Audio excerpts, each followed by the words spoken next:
Oh, yeah. I think this is the wrong intro music. Oh.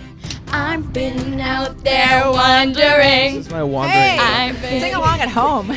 I'm wandering. We are Journals Out Loud. I'm wandering. From Journals Network. You can subscribe to our Journals Network station. Not all who wander I love are your lost. colors. Thanks very much. Trish helped me pick it out. Oh my god. Trash. You like some? Guilty. I apologize for the way the show opened. It's going to only improve. We're here with a panel of wise and wonderful teenagers. Well, I am Louise Palanker, and we have Kenneth, Mozart, Joshua, and Lyric. Why Of is it course, that my cousin Adam is answering you. phones. If you Adam, would always. like to talk to my cousin Adam, Adam you always. can do so by dialing 888-531-7171. Not everyone will get to talk to my cousin Adam, so call now. Call No, now. now. Supplies are limited. The person's just like, wait, I Well, just kind of came here to supplies talk last. to Adam. Like, I don't really want to ask a question anymore. I really just called to talk to Adam. So, Josh, you have some exciting news to report. Oh yeah, like I have a lot of stuff going on right now. I just came from a social worker training that I am part of the foster care system. As I say, I did a training today. Wait, stop. I watched the Bono. show back last week. You say that too quickly. You say it because you're really Foster familiar with it, but no care. one else is familiar with it. Say it slowly. It Fuck. matters. I'm part of the foster care system. That's how I grew up, and I was part of a training today. I was rushing over here to get here today for all of you, and I talked to 40 undergraduate social workers that are up and coming and want to have a career in this field, and they just wanted, the professor, I know her personally, and she wanted a youth voice in the class, so came in, gave a presentation and all that, and then also other exciting news, I have just been informed that I'm doing this red carpet event on Thursday. So it's gonna be my first time going alone to a red carpet. So I'm kind of being like kicked out of the nest by my mentors. So it's like, What's the go event? fly. The Academia Awards, I'll be going in there and I'm accepting an award for someone who won like a category, and he, it's like this whole limousine treatment and gala event and all this other, I don't even know. Wow. It's gonna be interesting. And then Thursday I'm choosing my producer, so that's like life-changing day right there. And Pick yeah. Usher. And then Saturday, Mozart and I are going down to San Usher. Diego on Saturday for a human trafficking survivors event, and we're Wait, performing. both of you guys? Yeah, we're both Yeah. performing. Like on purpose? Yeah. yeah. Like, did you like plan that? There's like Yeah. this carpool board that you can sign up for. Well, where am I? You weren't asked to leave. So, Lyric, last week we did meet the panel, and you Yeah. were not here. So, could you please tell us more about Lyric? So, I'm just an aspiring person. Not inspiring, aspiring. I'm an aspiring human being. No, well, I do acting, and I am also starting voiceover stuff, and I don't know, I love to talk, as you might. No way. Oh my God. What? I know this is like new for all of you guys. No, I don't know. Like, I want to have a talk show when I'm older, so I feel like this is a great way to introduce the public to me These and are me the to the clips that public. they're going to show on your talk show to embarrass you. You should call it the essential lyric. Yes, that is what I'm going to call it. Oh my god, really? Well, depending on my producers want. Hashtag ahead of the curve. No, yeah, and I'm doing, living the acting dream. That's fantastic. And Okay. you have parents said that that was let funny. you go to auditions and help you with Yeah. your career. Yeah. Yeah, so I don't know. That's kind of my life right now. RN Yay. right now. I'm excited to hear about it. What? So our guest just arrived and she's getting ready to join us. But before she gets here, we're going to take a question from Anonymous, who writes, "There's this guy my friend is dating, and he's so rude to me and my other friend. He says that we're ugly and nobody likes us. I want to get back at him. What should I do?" So before I cut to you guys, what age of people does this? Middle school. Yeah. Middle I school. was in middle school. Okay. So go ahead. Who's got something? Kenneth. Oh, I said middle school, but I said just go for it. Go for what? Just destroy their lives. Okay, I was gonna go with a different approach, but That's all I have to say. What do you have to say, Mozart? well, if your friend is dating this guy who's being mean to you, then that's not really cool. I mean, they should be dating somebody who likes you. I mean, what I'm trying to say is your friend should be dating somebody who likes her friends. And if they don't like her friends, then what's the point? Don't you feel like this isn't so much about liking or not liking? It's just about respect and maturity, Josh? Yeah, I think like it is about respect and maturity, and I understand where Mozart was going with the date someone who your friends are okay with, but then the day like that's not always possible, and I think that like at least be on good terms with each other. He doesn't have to be saying rude things, and if he's saying rude things, then you have to look at that friendship as well, because if she's okay with that, then maybe she's not as committed to the friendship as you are at this point. Lyric? Yeah, I mean, I just think like you need to take the high road in this situation and not do what he probably is gonna expect you to do, which is to come back and like be really mean and stuff. I don't know. It just seems like if you want to put yourself as out as a mature person and like very taking the more mature route, I would say not to do anything and just be like, hey, I really don't appreciate you talking about like, is it my friends or like me? Would it be? I think it includes her, yeah. No, just like all of us, like about that, it's hurtful. And if he can't accept that, I just feel like that's not someone that like anyone you should be hanging around with, and you should just try to like, you know what I'm Well, sorry. is should her goal be revenge? Should she have a conversation with the boy, or should she have a conversation with her friend? Yeah. Oh, yeah. That was the other thing that I was gonna. Can I just say one thing really quick? Yeah. Like I think that she needs to talk to her friend and be like, I really don't feel respected. Like, and look what he's saying to me and us. I just don't feel like this is. And I mean, there's not so much you can do. Like, you shouldn't be dating him because it's her life and it's her boyfriend and stuff. But I think you need to be like, I don't feel like this is a nice guy and he's not being nice to us, your friends. Kenneth? So when I started off with destroy his life, that sounded really ridiculous. You just meant financially. And so that's why in your question, when you say, I want to get back at him, what should I do? And I just said destroy his life, and then everybody else was coming up with these other things. It just shows it's ridiculous when you view things that way. And you're like, oh, I'm going to ruin you now that you called me ugly. You got to be like, I don't know, not rely on other people to make you feel pretty. And if that's her boyfriend and he's really mean, then then she's going to eventually find that out and tell her friend like, hey, your boyfriend's kind of an arse and I don't like him. And then she'll be like, oh, no, he's not. And then she'll find out he is. Boom, problem solved. Boom. Boom. Bam. Boom. Advice. Did you notice that like how quietly and gracefully our guest entered our lives? Yeah. So this is Eliza Skinner. Yay. Hola. Hi, hello. And where are you coming from? I'm coming from work. I'm a writer for the Late Late Show with James Corden. So it was like especially late tonight. Yes. Right? Yeah. And so is he just British and adorable? He is, yeah. Tell us more. All the British are like that. Yeah. He's very friendly. He's like really talented. A really positive person to work with. It's nice to work for a host that really works when you give him your ideas. He really wants them to succeed and works for them to succeed. So Do it's you great. get to sing in cars with him? No, I get to sing on the stage with him. I write a lot of the original songs and parodies that we do. I do a lot of the music. He's really musical. He's very talented. Yeah, I can hand him a song, and we have other people who come in and work, other celebrities, and you have to sit there like normal people, and you have to sit down with them and work on the songs with them. James, I can just hand him a song and kind of hum the tune, and he'll be like, "Oh, I'll try," and then nail it the first time. Wow. Yeah. That He's must be very so fun talented. to watch your writing come to life. Yeah, it's nice. It's nice because it, you hope for it to be as good as you imagine it in your head, and then sometimes you're lucky enough to work with someone who makes it even better than what you imagined. So I want to know a little bit about, our show is for young people, and I want to know about little girl Eliza, because we have that clip of you. You want to run that clip? Yeah. Matt? Oh no. Yeah, it's You pretty got great. that? Oh my Early God. promise. Yeah. This is. You want to set this up a little bit, Eliza? Gosh, I can't remember which part of it is. Is this me telling jokes? Yeah. Okay. Yeah. When I was a kid, I've always liked comedy. I guess that's the best way to set But it the up. best part is your expressions. Oh yeah, I was learning. I guess I had facial expressions that I thought were funny, and I was just learning how to do them. I'm a lot better at them now. Okay, so what age are we?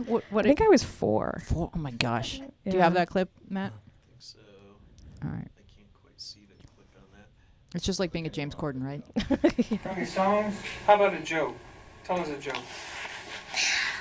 What does ice cream say to the nuts? I don't know. Uh-oh. Here comes the floods.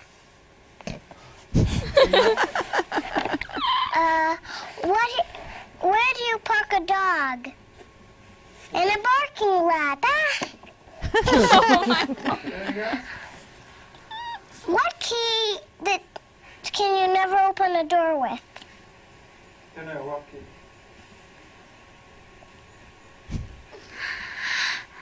A donkey, a turkey, and a monkey. Ooh, that's just good solid advice right there. Goes up but never goes down. You're AIDS. Little speech impediment on the end there. Thank you. Thanks. Yeah. I was really learning to work those eyebrows. You were. Yeah. And that was my dad interviewing me. He's so sweet. Yeah. And then I saw your parents later learning to use their iPhone. So that was another video for your next appearance. Yeah. Yeah, it's Yeah. pretty great. Who has questions for you? So, before we throw to the panel, so what kind of a teenager were you? I was a weirdo. I mean, I think all teenagers are. Everybody is a weirdo. Yeah. It's just how obvious is it? Mine was pretty much on the surface. Pretty pronounced. Yeah. It was hard to miss. Hard to miss. I was really into performance art and like technical theater and musicals and just weird. What I liked. I don't know. I was a punk rock kid. But too. you owned it. I did. Yeah, that's great. Questions from our teenagers? Yeah, for me, well, I'm just gonna step in, I guess. For me, I know, like, I read like the whole like bio and stuff that we have, and so it really stuck out to me for like the South by Southwest. Like, I performed there this year, and I went there this year for the first time, and I just want to get like your feedback and the experience, and where exactly were the venues like you were part of. Oh, I did shows at the Hideout and I'm forgetting the something door. I forgot the name of the other venue. I was taping a special for Showtime, and the crowds were really great. It was like a fun energy to be a part of. It was overwhelming, honestly, a little bit, just because there's so much. So it feels like at every hour of the day, you're like, oh, I gotta go do something. I have to go. So much going on. I have to go hear this panel about the future of sci-fi, or try to get a free popsicle, or I gotta do something. So that I got pretty overwhelmed. How about you? Did you like it? Yeah, no, overwhelming too, because there's so many people like from everywhere, and it's just like trying to drive, especially at night when everything's over, everything's closing. It's not for me. However, like the experiences that I had and like the different shows and being behind stage and being able to work with MTV for the Woodies and all that, it was really good. Yeah, and it's a fun place to meet other artists and work with people that some of them might even be local that you could see all the time, but you don't get to see them in the same way as you do at a festival like that. Yeah. So when did you decide that you could augment your performing career with your writing career? And how do you make all that work? Actually, Twitter was probably a big part of that. I was a performer. I did a lot of improv, a lot of musical improv. I did stand up, and then once Twitter started, I think because I'm a woman also that women are kind of judged on how we look more than. Good thing you're gorgeous. Oh, well, thank you. Right. But even that with comedy, people are like, well, you're not funny. You're not on the show because you're funny. You're on the show because you're pretty. So somebody has a crush on you. And that wasn't true. But with Twitter, it was just my words. So what I looked like was out of the equation. And it was just people saying, oh, this girl can actually write. She can come up with funny ideas. Yeah. And so people that already knew me from performing saw my tweets and recommended me for writing work, and my first job was writing for Joan Rivers. Oh my gosh. I think Josh has she's another like question. She's like one of my idols. I was so sad like she passed away before I moved here. I was like, oh no. Yeah. Did you? And which show did you write for? Fashion Police. Do you want to hear something that you and I have in common, which means we're going to be best friends forever? My first comedy writing ever was selling a joke to Joan Rivers. Oh, really? She sent you a little check? I think I have it somewhere. Yeah? Yeah. Do you want to hear the joke? Yes. Okay. So it had something to do with how when she was born, because you had to write for her style. Voice, so when she was born, like something was like they were yelling, push, push. And then the joke was that, like the nurse said, "No, I'm talking to the doctor." In other words, push the baby back inside. Because I was so ugly. Oh, that's good. I don't remember exactly the way I phrased it, but, you know, $25 is $25. There you go. That's You know, I wrote a joke for her too. Okay. It went something like this. Eric, you're not even old. I really want to meet you. That's so funny. Got him. That's good. Ooh, wow. So when you started meeting Damn, your Lyric. idols, were they how you? Because we grew up watching people like Joan Rivers, and so when you started meeting people and being like, oh, like I am a colleague, like I work with you, who kind of impressed you, or who kind of you don't have to say who disappointed you, although we would like to know that. Gosh, like most recently, Bryan Cranston was really great to work with. We did a song with him on the Late Late Show, and he was so into it. He like requested specific costume pieces because he was really excited about it. So that was fun, and it also kind of reinforced that people who work really hard and are invested in what they do, that applies to everything that they do, and they get ahead. So yeah, like he is Bryan Cranston for a reason, that sort of thing. Mental note panel. This is really, really good life advice that she just gave. Yeah. Really, really great. And they all kind of adhere to that philosophy of life. That's why they're here. Mm-hmm. So any other questions from our panel? Okay, so this might sound like a really dumb question, but it said that Patton Oswalt, which is like one of my favorite comedians, said that you were one of your favorite up and coming comedians. Does that mean you've ever met Patton Oswalt? Yeah, I've opened for him. How was that experience? It was great. It was great. He's really nice, very friendly, very supportive. Listened to my set. I mean, you know, he'd heard it, and that was why he wanted me to work with him and open for him. But a lot of comics, a lot of headliners don't necessarily listen to their feature act because they're backstage preparing for their headlining set. But he listened and pointed out jokes he liked and gave me tags or suggested tags. And then, you know, I've seen him a few times, and he's always really interested in what's happening with me. And yeah, he's a good guy. Wow. So we brought a clip. We brought another clip. We brought a clip. Oh, okay. And Matt, we have the pickle clip? We do. Okay, so do you want to set this up? This is you doing improv? This is me doing Yeah. improv. Are we going to have someone kind of write to YouTube and have this taken down by Pickle tonight, rap. by this evening? Pickle and rap. we will, geez. you know, Okay, air yeah. it right before you have a cease and desist. I also host a freestyle rap battle between comedians once a month. So yeah, it's all completely improvised. And at the beginning of the show, I usually come out and do a little improvised rapping just to kind of show the audience what's happening and what's going to go on. Kind of fall on the knife before I bring out all the other comics. And so I get a suggestion from the audience and then do it with my brilliant co-host beatboxer Joshua Silverstein providing a beat. That is the most hardcore rap name ever. Joshua Silverstein, For sure. yeah, and he's like, it's Joshua. If people are like Josh Silverstein, he's like, no, Joshua. Okay, all right. Okay. All right, here we go. I think you guys probably don't believe that this is improvised. So I'm gonna get a suggestion. Pickles. What? Pickles. What? No, pickles? It's harder with a mic, right? It's mean. Pickles, they're in pickle juice. I think I would cut loose if I could get some pickle juice in my hand, and then I would go up to maybe a fine man and be like, you think you're salty, you haven't seen me. He would be like, oh shit, she's really saying what I hoped a woman would, and I would be like, yeah, and in bed, I'm really good, and he'd be like, oh damn, and we smash the jar to the ground, and then everybody around would be like, oh fuck, pickle juice, it smells so bad, and everybody would be like, we had the worst night just now, it was great before, but now there's pickle juice on my shoes on the floor, this is terrible, we got to run, and then how did all of this begun? Well, it was all pickle juice, and it was in my hand, and it was when I started talking to that fairly fine man. Pickles? Damn. Wow. Serious. That was inspired. Thank you. Thanks. Yeah, all off the top of my head. All right, so do you think you can give advice off the top of your head? 'Cause we're Sure. about to dig into our mailbag. And, Yeah. would you, Kenneth, like to read from the question from Bella Ella? Yes. Okay. So, should you keep being friends with someone who only talks to you when her abusive boyfriend dumps her? Oof.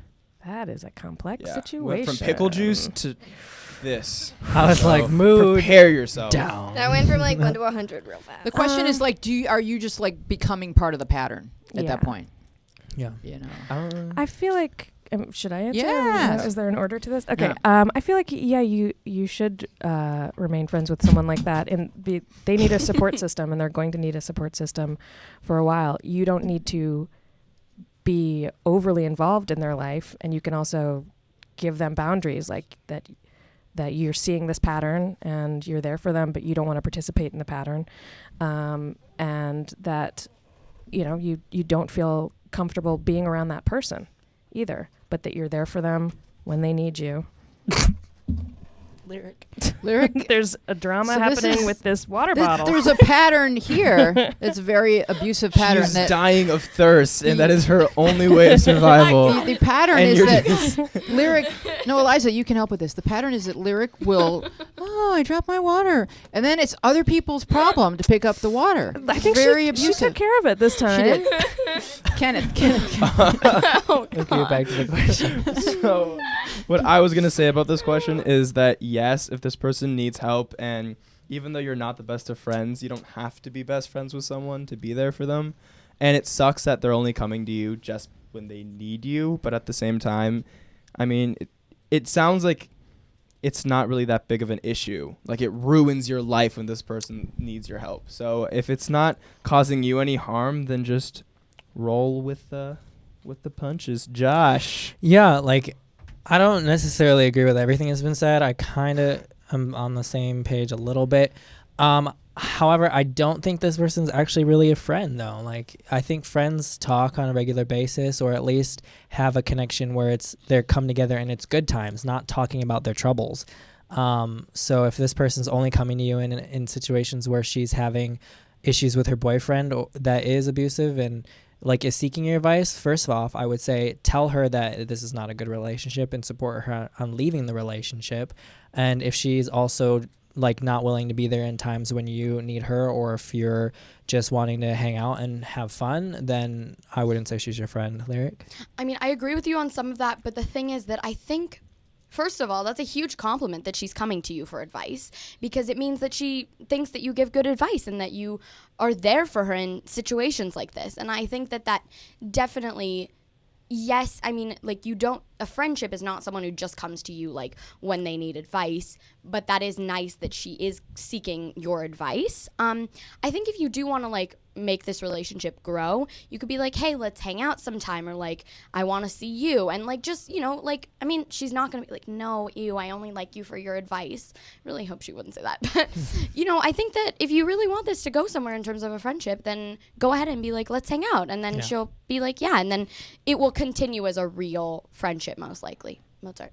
Yeah, I agree with Josh and Lyric, because on one hand, like, yeah, she's coming to you for advice when she's like at a low point in her life, but also she's only coming to you for advice when she's at a low point in her life. Like, she doesn't consider you to be good enough a friend that she actually spends time with you and cares about what's going on with your life.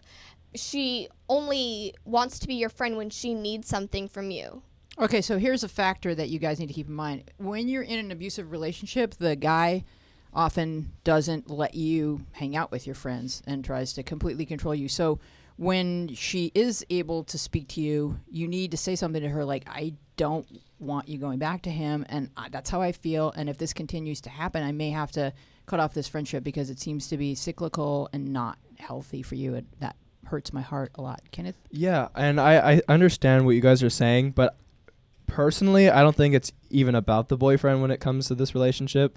And I also don't, like, friend is a word that's sadly used a lot.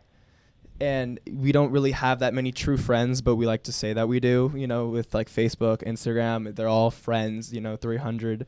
But 300 friends. I got 2,000. Yeah, I'm sorry, Josh. But they're not actually your friends. Excuse me, I've met them at least once. Well, I don't All know. of them. I just Wow. feel like when it comes to this relationship, you guys aren't actually friends if she's like only coming to you when she has baggage to let out.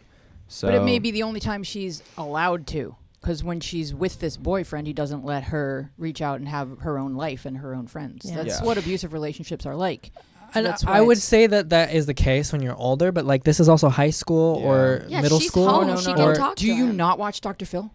Hello. Well, This No. happens in high school. no, I'm not. I'm saying it does happen in high school. However, like the boyfriend isn't at the parent's home, like with her. Like it's not a situation where in your adult years where you're like living together and then he has full control over her. Like maybe that is the case because maybe they're 20 or something. However, if they're in high school or middle school, like the boyfriend's not going to be involved the whole time either. Yeah. Go Um, ahead. Well, I would say that abuse is actually really complex, and it's not just about someone putting their hand on your phone and not letting you use it. It's in your head. They get they devalue the person, so Yeah. they feel like oh, my ideas and the things that I want to do, like reach out to my friend, is not right because this person who I've let start to control me, they don't want me to, so that's the right thing to do. It's very complex, and I think that it's fair if you are feeling like you guys are expressing that you would be feeling really devalued by a friend who treats you that way, who you feel like is only coming to you when it's convenient for them because they're out of this relationship. But I think that it's fair for you to express that to them and say, listen, here's what I'm seeing. I feel like you only come to me this time. I feel like it's because this relationship is really not good. Rather than just react by cutting someone out or walking away from them. It is important to, even as a bystander of a relationship like that, control, like take care of yourself and protect yourself and put up some boundaries from it. But that person also, at the end of the day, is the one in a really bad situation and will need support eventually, hopefully, when they get out of it. Mm-hmm. Very well said. Next question. Mozart, would you read the question from Undefined? Yes. Thank you, Kenneth. Oh, well played. Okay. Undefined. I am in a secret relationship with Bob because my parents made me break up with him so I could focus on school. Bob has been fighting with me about very pointless things, and my response is that I don't want a boyfriend. It really is a lot of stress keeping our relationship secret. Now Bob is trying to fix everything even though I already established I don't want a boyfriend. I want to be single, but I don't want to lose my friendship with Bob's friends. Also, Bob is depressed, so if I break up with him, he's going to be even more depressed, and I don't want that to be my fault. What should I do in this situation? Break up with him. Thanks for being with us. We will see you next week. That's our show for today. No, really, would you like to elaborate on that? Yeah, like this isn't making you happy. And when you're in a relationship, it's supposed to be both sides are happy. And if one side is not happy, the normal protocol is to break up with that person. And what you're saying is like he's depressed, and if I break up with him, it'll make him even more depressed. It's not your responsibility to keep him from not being more depressed. Those are his issues, and they're serious issues. Like, I'm not like dismissing it, but it's not your responsibility to not break up with him because you don't want him to get more depressed. You should look out for yourself, and you should get him help, if you can. And also, you're saying that you want to still remain friends with Bob's friends, but you may have to sacrifice his friends if you don't want to be in this relationship, because sometimes, when you break up with somebody, you alienate their friends, but, some of his friends could still want to be your friends, but some of them may not. So you just have to, think about that, because you might not get to keep his friends. But if you really don't want to be in a relationship with him, you should end it. Josh? Yeah, I completely agree with everything that Mozart said, and I want to add, how it's not your responsibility to make him feel better about himself. However, it is your responsibility to break up with someone who you're not fully invested in. And frankly, you being in this relationship with him, people can sense when things are not right with their partners, especially if you're close to that person for a long period of time. And I'm not saying you're causing him to be depressed. However, the actions and you staying with him, even though you don't want to be, could be inadvertently hurting him more than it is helping him. Very well said. Do you have any thoughts, Eliza? No, I agree with them. You should break up with that person. And if you're legitimately very concerned about how depressed they might be, you can talk to those friends right after you break up with them, or even beforehand if it seems like that's appropriate, and say I'm worried about him. I don't feel comfortable being in his life right now, but he might need a friend right now. Mm-hmm. And then put up some boundaries and go take care of yourself. And when you go to break up with him, really mean it, because if he is depressed and he's able to talk you out of it, you're just going to have to start from scratch the next time you have that conversation. So Yeah. it sounds like the letter, we get a lot of letters from people where it's saying, I'd like to do this. Do I have your permission to do this? And this is one of those letters, and yes, you do. Lyric. I think, like, also, if you can try to explain to him your situation, and, like, also, you probably don't want to be sneaking around your parents. I don't know. Like, anyway, I like, just to begin feel- with, right? Yeah, like, I mean, to begin with. And there's just, I think if you say, like, look, I really honestly do not want to be sneaking, like, around my parents. And I feel like at this point in my life, I'm working really hard to get into colleges because they're in high school. You know, there's a lot going on. And I just kind of want to be, like, single right now. I would be happy to be friends. I think you're really cool, but I don't think the relationship is the thing for me right now. And honestly, if he is, like, mature and stuff, he will take that and be like, okay, cool. Now, if he, you know, like we were saying, he might kind of be like, try to talk you back into the relationship, but I think you need to be like, look, this is how I feel. I'm sorry, I can't change that.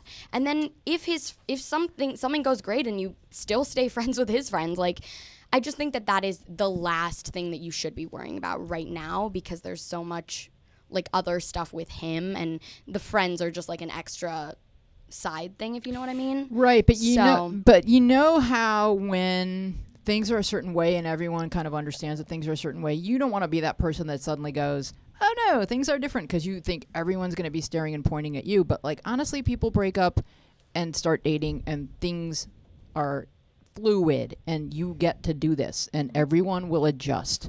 But if you just kind of go with the flow your whole life, you're going to be completely compromising your sense of self to be this perceived person that you think other people expect you to be. What other people respect is you doing what works for you, as long as you do it respectfully. We are at 888-531-7171. Talk to Adam. And you get to talk to Adam, and then you, Adam's you should then say, Yeah. hey, Adam. Special treat. Hey, Adam. Thanks for that. Oh, he's so great. Hey, Adam. I really enjoyed talking with you, but could you please transfer my call to the panel and to Eliza, who knows lots of celebrities and will tell you all about what their teeth look like close up. Oh. It's really dishy. Lyric, can Yeah. you not? Yeah. I'm kidding. What? Love you. So the number again is 888-531-7171. And Call now. Supplies are limited. supplies are While limited. supplies There last. really While is. supplies last. There you Only go. one Adam to go around. So, There Josh, is. would you read the question from Jessica Loves Her Besties? Jessica loves Oh, her Jessica besties. loves her besties. She always gets advice from me. Mm-hmm. I'm not positive sometimes. Jessica loves her besties. Are you supposed to fall in love with someone before dating them? Or can you date them to find out if you love them? Ooh, that's such a good question. That is a very good question. I think you can date them to find out if you love them. My stance on the show before has been, I really want to, like, redefine, like, the words that are used around being in love with someone. I think being in love and saying you're in love with someone implies that you can fall out of it. And frankly, like, in society today, people are so quick to get into a relationship and then just let it go. And I think that anything that's sustainable is through time and through the growth of love. Mozart? Wow, Yeah. you really need to have like an Oprah channel show, 'cause that was really good. That's really deep. It was. Go ahead. Yeah, I think the whole point, like, of dating is to see if you fall in love with that person and to fall in love. I think that's the whole point of dating. And, like, I think you can be in love with somebody before you date them. Like, that's a thing. But normally, I think you date somebody because you like them and you want to see if it'll progress. Lyric. I think, like, there is no, like, supposed to. Yeah, right. In love and relationships or whatever, depending on some people don't even believe in love. They just believe in really liking someone. I don't know. But I don't think that there are any, like, supposed to's. I think that it's okay to, you know, there's that whole love at first sight, which I honestly personally believe is just being really attracted to someone. Because, I mean, that's, like, what you usually base your relationships on, is you're like, oh my God, that guy's really hot. He's and cute. then, I like him. and then, like, you know, you're like, let me go talk to him. And then Oh my that's God, how look at it. He's so cute. when Mozart starts. Look at Kenneth's face. No, I was just like, you were like, he's just so hot, and then you did like a clap motion, and then you like released. Oh my God! My water fell again. Just pass So it. hot. Okay, can I finish my advice? Need to be like, Lyric needs to be like one of those drummers that has like a stick caddy, and she just has all these waters in her stick caddy, and like pulls out another one every time she This drops is one. so bad, guys. Kenneth, He's so hot. So, clap and release. That's how hot he is. there we go. Did you have anything else? So, have you ever felt love at first sight? No, I don't really sadly believe in that. I don't know. I just feel like it's something that we like to like tell ourselves is a thing. Like when we think someone's really like Lyric said, nice looking. There we go. No, we do not like the word hot. We like attractive. Caliente. Spicy. Who's we? Like The whole Like, collective of journals. Journals Me. Network. That's a Lyric and I. No, he was hot. It was hot in the room. No, what's wrong with the word? He hot? was actually like What I like hottie. I think about? hottie the is- guy that I'm the metaphorical guy. Oh. It was like really hot out. It was like, LA It's weather. Moving on. Moving on. temperature What's was your experience with liking someone? Like, have you ever dated someone just because you think he looks good on paper and you think you're supposed to, and maybe? Sure. Yeah, that's Yeah. what I was going to say. I think that this is kind of a confusing question because, yeah, of course you don't know people that well before you date them. You may have an impression of them, and then you date them to find out if you want to be closer to them, if you do fall in love with them. But I think sometimes people kind of force themselves to date someone that they think maybe they should. Right. Like this guy seems like, well, I should give him a chance, and he really likes me, or he seems like the right type of guy. But if you're really just not feeling it, that's okay for you to just not be feeling it. And after, I mean, if you really want to, go out with them once or twice, but don't force it. If it's just not going to happen, then move on. Right. And let that person go find someone that they will happen with. Exactly.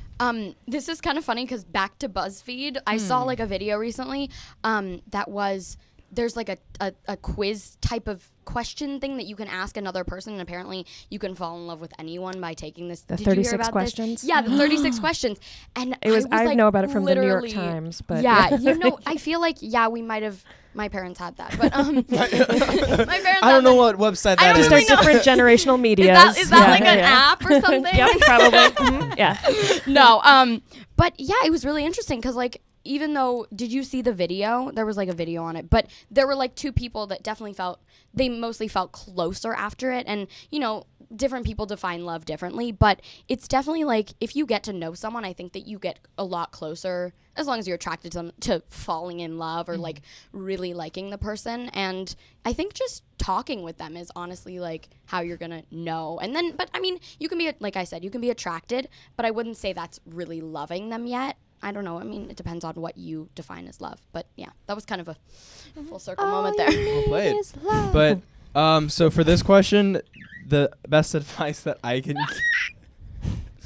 Wait, guys, I don't there's a even pterodactyl in the room. We need to find it. I don't even know what's happening. Stop, Lyric. But about this question, there's no like correct way to do it. There's no set of rules when it comes to liking someone. We all like if you hear like older people that are married tell their stories about how they got with their wife or husband, it's never the same. They're always different. That's And very so true. what that shows is that you don't have to go on dates to find out that you love someone, and you don't even have to date to find out you love some. Like, you could just be talking with someone and have them be your really good friend and be like, you know what, I like actually really love this person. Or you could like have it be really formal where you're like, oh, we're gonna go on dates right now and I'm gonna find out if you're worthy of me. So Here, please fill out this questionnaire. Have it turned in by dawn Friday. tomorrow. here's your By number. 5:03. Like, yeah, here's your number. Here's your A Guide to Dating by Kenneth. Lyric, Take a number. would you please read the Oh, I was anonymous question that begins with "I'm a writer"? Okay. I'm a writer at heart, which is why online roleplay appeals so much to me. Occasionally, some of my roleplays get a bit sexual. Because I'm in a committed relationship, I've emotionally separated myself from my characters. My writing style is always in third person, and I have absolutely no romantic interest for my roleplay partners. I get no sexual gratification from it. I'm not actively seeking out fantasy sex, nor is this hindering me from developing real-life relationships. Even though I'm emotionally distant from these romance RPs, could this still be considered cheating? Wait, what's RPs? Role playing. Oh, role plays. okay. Yes. Any Eliza Skinner. This is really an Have interesting question. you ever role played? I mean, I played like Dungeons and Dragons and the Marvel superheroes role playing game. Ooh. Yeah, I told you, Ooh. nerd. No, it's good. I like yeah, it. So right. that's really excellent. So yeah. And does it ever get, I haven't role played, so I don't know. I mean, I get her question and I understand the question or his question, but I have no experience with the separating or whether or not that's considered cheating or whether or not. I think that it's all intent, and I mean that with both partners, because when you're role playing, there's someone else on the other end of that, and it sounds like she's probably doing this stuff online. Yes. for sure. Yeah. So if there's nothing going on for her or him writing it, then if their partner wouldn't feel like it's a violation, then no. But what about the person that they're communicating with? In some situations, they could be manipulating their feelings in an unfair way. So I think it's just about communication with all parties involved, Right. and everyone knowing what's going on. Yeah. Any thoughts, panel? Yeah, no. Yeah, no. Out of Like your maybe not. I mean, I don't know.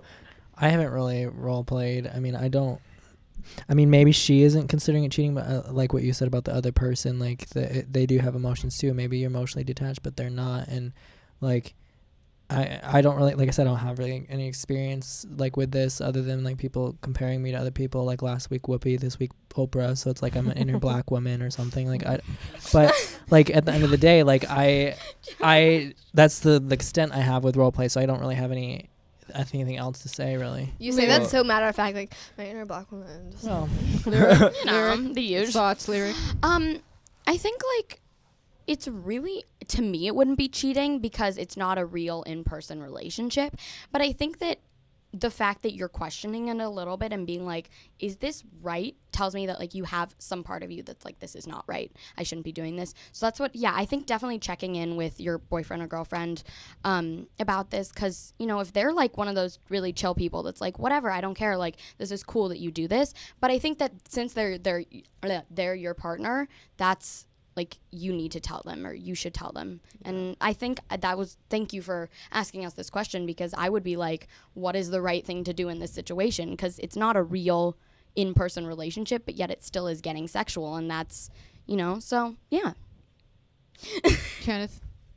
Yeah, that's a really important conversation to have with your significant other that this is happening. It's not something you should keep secret, because then if they found out another way other than you, that would be a problem.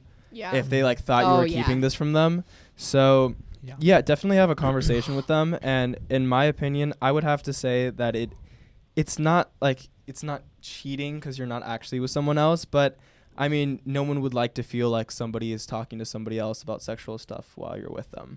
So Lyric? And also, like, imagine what if he or she does this too? Like, what if they do role playing too, and then you guys are like actually have met on a role play? That would be so cute. Like Pina Colada? Like, what if like he that was the song, other Pina person? Colada? Yeah, what if he was the other person? But I mean, like, yeah, like it's it could even turn into something really fun. Like, you guys do this together. I don't know. Eliza, But- I'm completely in love with them knowing the Pina Colada song. Oh, you mean Escape? Oh yeah. You mean me? The actual name of the song. Oh is my Escape. God, I'm completely in love with you knowing that. This is the best. Oh my god. Written by the man who Do any also of you wrote guys know? The Mystery of Edwin Drood, the musical. Rupert, wait, what's his name? I don't remember. Rupert Holmes? But yeah, that's right. Oh my God, we win so You many like points. Pina Colada. Okay, so I think that I kind of think that it's like playing with fire in a way, because when you're talking about sex, it's like sexually charged, and so someone's being affected by that, Yeah. right? Whose hand is up? Who you pointed to, Trish? Mozart. Yeah. Oh. Go ahead. Go ahead. That was awkward. Okay. When I first read this, I thought, no, it's not really cheating. But I agree with everybody in the sense that you should really talk to your partner, and like, you should just tell them like, hey, I'm doing this, and like, if you're not cool with it, then that's cool. I won't do it. But it's like, I'm not emotionally attached. It's just, I'm a writer, so it helps my writing. Just explain to them like what you're doing. And because like Kenneth said, if they found out about it any other way, it would kind of be hard to come back from that, because it wouldn't have been coming from you. And no matter how much you say, no, like, it doesn't mean anything. If you're just a writer, then write a romance novel or write a screenplay, but you're interacting with another human being on the other end of the computer. Yeah. So Yeah, that's what I was gonna say. All right, so Caitlin Page writes, ooh, that's such a great name for show business, isn't it? Hi, I'm Caitlin Page. I'm here to audition. That is good. That works. That works. How do you guys It'll do. It'll do. How do you guys handle anxiety? Let's start Wait, with Kenneth. are they saying how do guys? How or do how do us you guys, like us people, like I Like, think how they do wrote the guys handle the I think they anxiety? wrote The girls don't matter. They wrote into the app and they just wanted to know how people feel or deal with anxiety, starting with Kenneth. Oh, so for me, I'm personally someone that doesn't have anxiety. I get stressed out a lot. I do. That's anxiety, Kenneth. That is, I mean, like That's stressed out. No, but it's not like I go out in the day and like That's little still things. anxiety, Okay, Kenneth. I'm sorry, Josh. Did not know that, but Ken, I think you really need to work on that. my anxiety. He's stressed out right like now. now you're stressing me out. Like, thank you. But for this question, learn that everything is not permanent. Like if you make a mistake, it's not gonna actually follow you for the rest of your life, as we all like to think in our heads. You mean like my prison record? There we go. That's a different. Louise, not now. It's not the time. Sorry. But Can we talk about that another time, please? But for this question, best way to handle anxiety, it's just really like understand that these situations are not always going to be there and they're not always going to last forever, and that you can get through them, and learn to take time to actually think before you do things, because that's something that we don't really do often. He looks right at Mozart. That's something that we don't do often, is it? Mozart. Okay, so I hardly ever get anxiety, but when I do, I don't really handle it very well. I just kind of like Some great I advice just kind from of the like panel. freak out and just like I don't really handle anxiety that well, but I do get anxiety sometimes. Like this past weekend, something very humiliating happened to me Dramatic. in front of a bunch of people, and I was so upset about I just had like a lot of anxiety about it, like yesterday and like Sunday night and stuff, but I realized that like they're not gonna really remember it. I'm just kind of making a huge deal out of it in my head, and I think we do that sometimes. Like I'm talking about if you like humiliate yourself in Are front you of a ton of honestly not people. going to tell us what happened? No. Okay. I cannot. You're It's something causing her happened. It anxiety. was terrible. I accept that. It was Causing yeah. It's So- alright. If you guys need an anxiety story, I have one for you, which will We'll get through direct line. the fire away from you, Mozart. Okay, please share. Okay, so I think this was like freshman year in high Oh. school in history, and I guess like I don't know, there was something wrong with the desks. And no story. So you know how like sometimes when you pass gas, you think it's gonna be really quiet, and you're like it's gonna be good. Oh, blame the desk. Nothing's gonna happen. So, not what happened. Really loud, like honestly one of the loudest things I've ever heard. And instead, like, you know how people think that's funny, but like, and it was funny, but I thought it was hilarious, and I was like laughing hard. Wait, Kenneth, it wasn't you? It was me. I was laughing though, and people were laughing, but then they started to stop laughing, but I kept laughing. And then it ended with me getting sent out of class because of how hard I was laughing. Do you understand, at Kenneth, that myself. this is so not the definition of anxiety? That's literally what happened. No, Like, I- half an That hour is ago. anxiety. It was awful. Luis, I was it- so.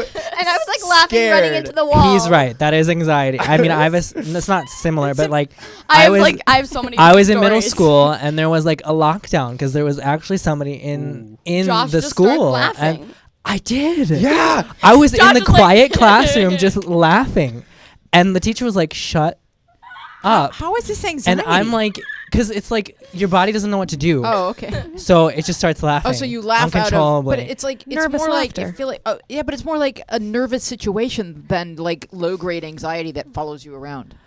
I mean, but- for me, like it is low grade anxiety, like all the time. Like this like, is situational. high paced life has like but it's triggered by certain things. Okay. And like I would say that happens a lot in life where I'm laughing and uncontrollable situations because of anxiety of like what people are making it mean or what it might mean about me. Like there was one time I accidentally like chopped my godmother's finger off with a hedger, and like I was laughing at the What?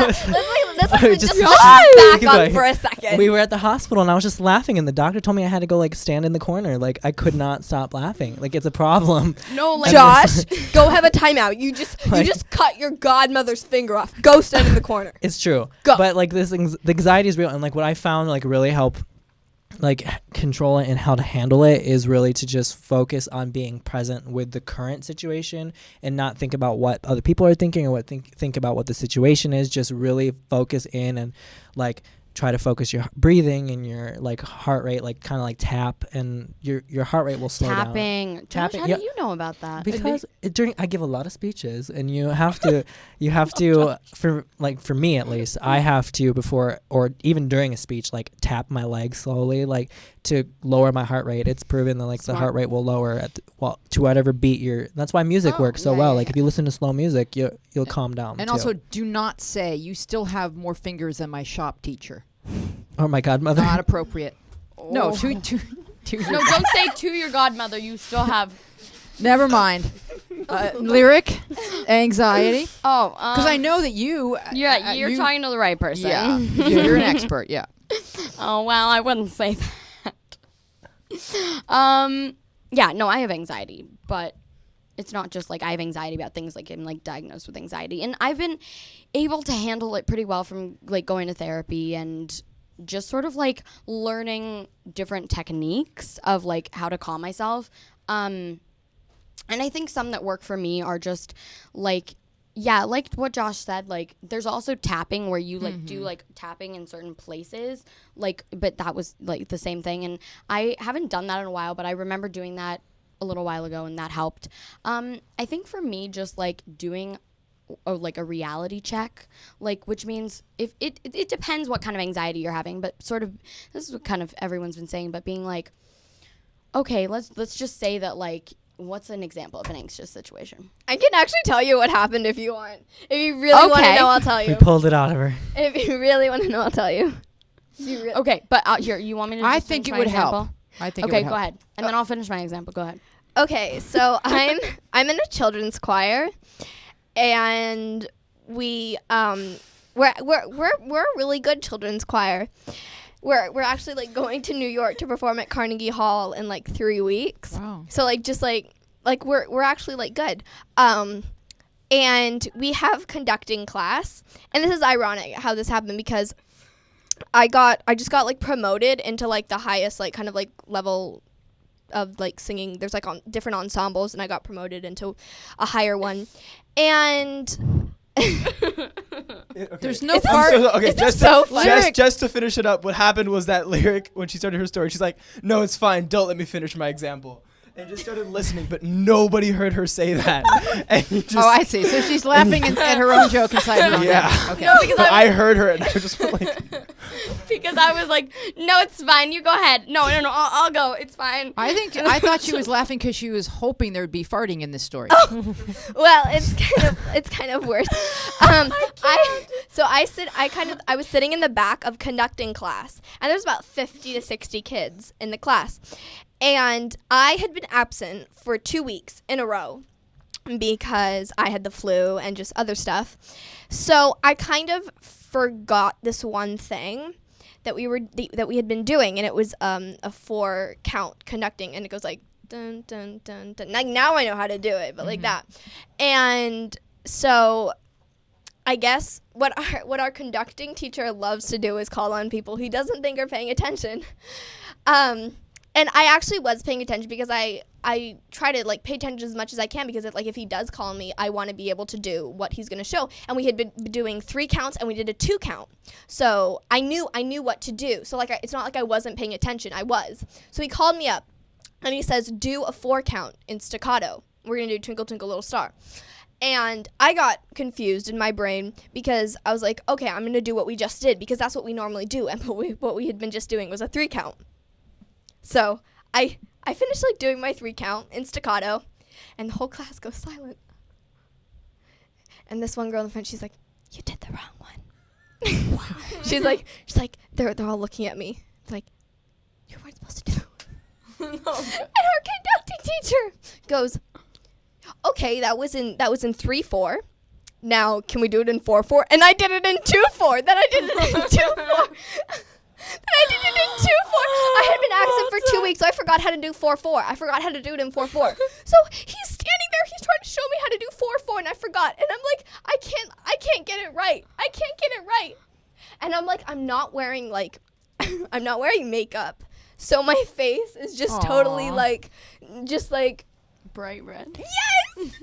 I think it's fine, and that stuff happens, especially when you get disoriented. Then the more you're trying to orient yourself, the more you go off the path. Yeah. Okay, It so was now terrible. I'll apply my advice to this situation. Wait, 1 second. And he's like, okay, you can go sit down. Oh. He's like, okay, you can go sit down. And scene. And I started crying, by the way. So now, Oh, when I do would've you feel cried. better? Cried Do you so feel better hard. after telling that story? Because it's really. I feel Like- brilliant sharing it with we're the all internet. listening, and we're like, like- oh, well, that's okay. But like I was like so like freaked out. That like is true. like- We're all listening. We're Yeah. like, oh, that wasn't. like That's not as bad as my fart story. Everybody's What? gonna remember me as the dumb blonde girl who kept getting it wrong. Okay, what I want to know, Eliza, is because you're now in a lot of Wait. anxious situations.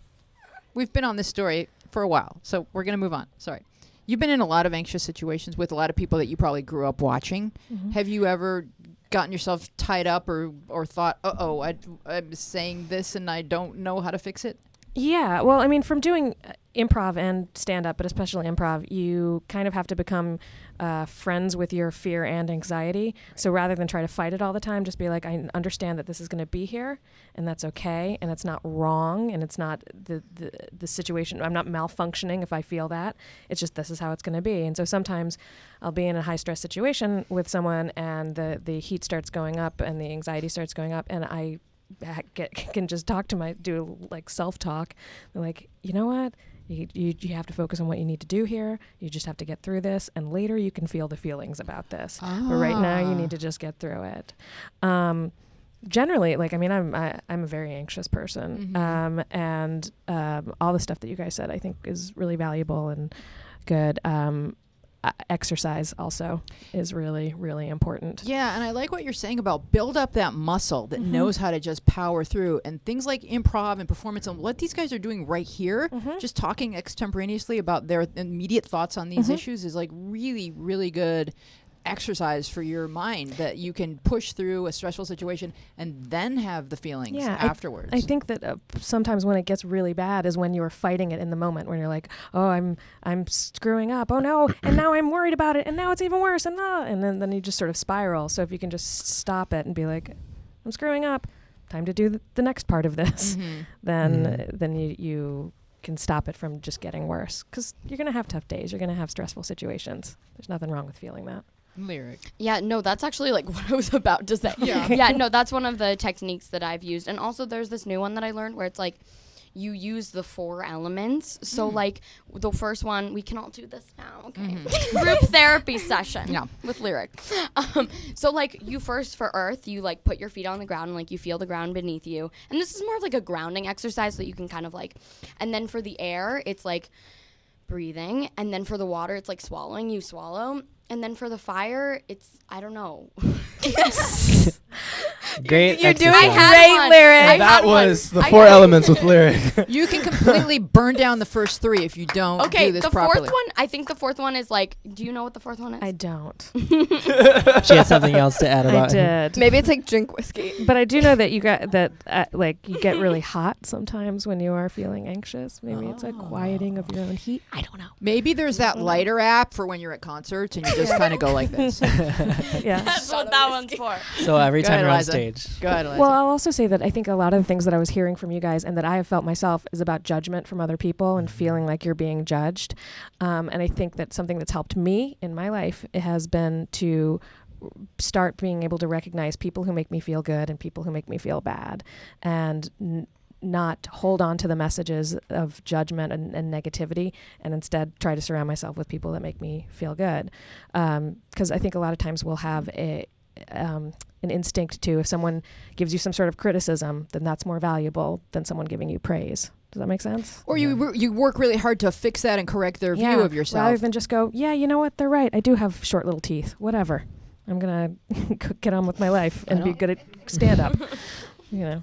Yeah, because in middle school they'll notice anything about anyone. That was really specific. They'll make It's it. me. Like me. if people It's go about up me. to you and tell you they have short teeth, just be like, stop. That's my cross to bear, and I have. I don't. I've gotten over it. Have so. short teeth. You have tall eyes, so that's your problem. You have wide eyebrows. Thank you. Wait, Wait, that was sounds weird. mean. That was I just I'm I fine think your with it. eyebrows are I like love them. like Yeah, like a your eyebrows normal, are really like- on fleek. Thank like you. They're You're on really point. fleeky. They are on point. Thank you. And I want to thank you for being with us, Eliza, especially running, having such a I busy remember day. the fire We're one. gonna get you. Oh, you remember the fire? Let's I close think with it's like feeling the warmth of like your like body like in yourself, I guess, or you know what I mean, like you know how you can kind of feel like, and just like all combined, like your anxiety will go down because you're like thinking about something else. So. You just give yourself a nice hug, and I want to thank everyone Yeah. for being with us. Hug. And we will see Hugs you next from week. us to you. Bye. Bye. Bye. This is the right one.